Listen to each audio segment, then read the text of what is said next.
خبر کے اگلے حصے میں بات کرتے ہیں اسرائیل اور متحدہ عرب امارات کے درمیان سفارتی تعلقات استوار ہونے کے بعد دونوں ممالک کمرشل پروازیں شروع کرنے کے حوالے سے باقاعدہ معاہدہ کرنے جا رہے ہیں۔ نیوز رپورٹ کے مطابق اسرائیل اور عرب امارات آئندہ ہفتے منگل کے روز معاہدے پر دستخط کریں گے، جس کے تحت ہفتہ وار 28 کمرشل پروازیں شروع کی جائیں گی۔ اسرائیل کی وزارت مواصلات نے کہا ہے کہ اسرائیل کے بین گورین ایئرپورٹ سے دبئی اور ابوظہبی کے لیے ہفتے میں 28 کمرشل پروازیں شروع کرنے کا فیصلہ کیا گیا ہے۔ معاہدے کے تحت جنوبی اسرائیل میں قائم قدرے چھوٹے ایئرپورٹس کے لیے لامحدود پروازیں چلانے کا بھی فیصلہ ہوا ہے، جبکہ ہر ہفتے 10 کارگو فلائٹ چلائی جائیں گی۔ خبر کے اگلے حصے میں بات کرتے ہیں۔ امریکہ کے صدر ڈونلڈ ٹرمپ نے کہا ہے کہ اگر انتخابات میں جو بائیڈن سے ہار گیا تو ملک چھوڑ جاؤں گا۔ عالمی خبرساں ادارے کے مطابق جارجیا میں اپنے حامیوں سے خطاب کرتے ہوئے صدر ٹرمپ نے کہا ہے کہ میرا مقابلہ امریکی صدارتی انتخابات کے بدترین امیدوار جو بائیڈن سے ہے۔ مجھے اگر جو بائیڈن سے شکست ہوئی تو بالکل بھی اچھا نہیں لگے گا، میں شاید امریکہ چھوڑ جاؤں۔ اپنی تقریر میں امریکی صدر ڈونلڈ ٹرمپ نے اپنے مد مقابل ڈیموکریٹ امیدوار جو بائیڈن پر کڑی تنقید کرتے ہوئے کہا ہے کہ میں ان کے پورے خاندان کو جیل میں دیکھنا چاہتا ہوں۔ خبر کے اگلے حصے میں بات کرتے ہیں۔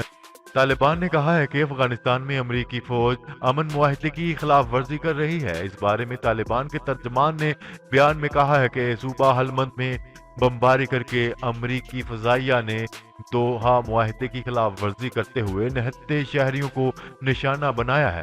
ترجمان نے خبردار کیا ہے کہ امریکہ کو اشتعال انگیز کارروائیوں اور بمباری کے نتائج بھگتنا پڑ سکتے ہیں، جبکہ طالبان نے حال ہی میں ہلمند حملے کرتے ہوئے پیش قدمی شروع کی ہے، جسے روکنے کے لیے امریکہ نے ان کی پوزیشن کو فضائی حملوں میں نشانہ بنایا۔ کابل میں امریکی فوجی ترجمان نے طالبان کے الزام کو مسترد کرتے ہوئے کہا ہے کہ فضائی حملوں میں طالبان کے ساتھ معاہدے اور امریکہ افغان مشترکہ اعلامیہ کی کوئی خلاف ورزی نہیں کی گئی۔ ان کا کہنا ہے کہ یہ کارروائی افغان فوج کے دفاع کے لیے کی گئی جن پر طالبان نے حملہ کیا تھا۔ امن عمل کے لیے تمام فریقین کو تشدد سے باز رہنا ہوگا۔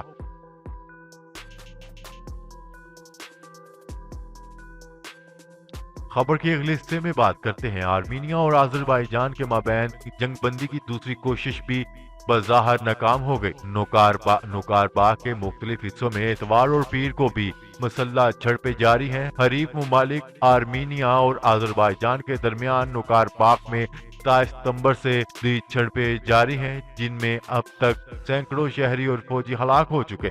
میڈیا رپورٹ کے مطابق جنگ بندی کے تازہ معاہدے پر ہفتے اور اتوار کی درمیانی شب عمل درآمد شروع ہونا تھا، تاہم جھڑپوں کے بعد فریقین نے ایک دوسرے پر فائر بندی کی خلاف ورزی کا الزام لگایا۔ نوکار باغ کے مختلف حصوں میں اتوار اور پیر کو بھی مسلح جھڑپیں جاری ہیں۔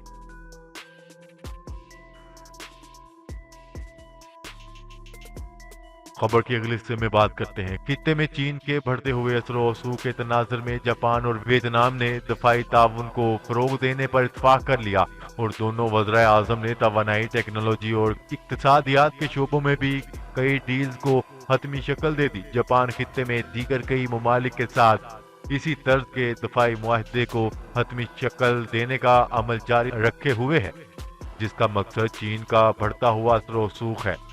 غیر ملکی خبرساں ادارے کے مطابق دارالحکومت ہنوئی میں پیر کو جاپانی وزیر اعظم اور ان کے ویتنامی ہم منصب نے ویتنام کو ٹیکنالوجی اور دفاعی ساز و سامان فراہم کرنے سے متعلق ایک سمجھوتے پر دستخط کر دیا۔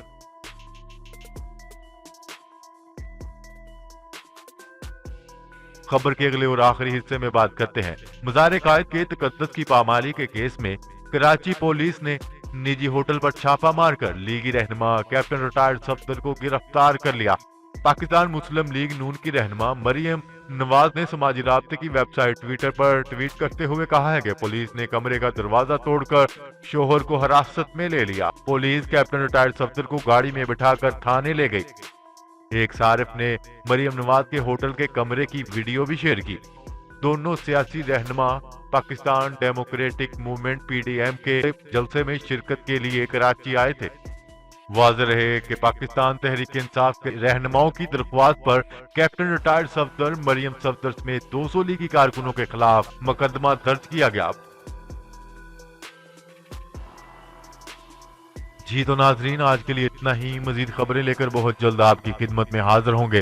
تب تک کے لیے اپنا خیال رکھیے گا۔ اللہ نگہبان۔ پاکستان زندہ باد۔ پاکستان آرمی پائندہ باد۔